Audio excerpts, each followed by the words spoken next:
वक्फ तरमीमी कानून 2025 के खिलाफ में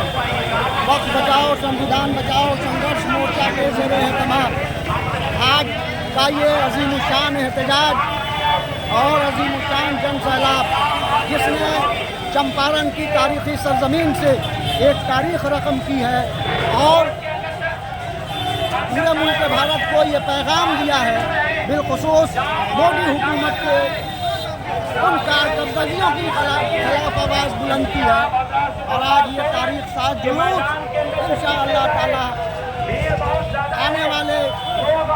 कई सालों तक के इसको याद रखा जाएगा। हमारी नस्लें ये याद रखेंगी कि जब हुकूमत ने हमारे खिलाफ कोई कानून पास किया, हमें मिटाने की कोशिश की, तो हम मुत्तहिद रहे, एक साथ होकर के हमने वो तारीख रकम की जिसकी मिसाल कहीं आपको नहीं मिल सकती है।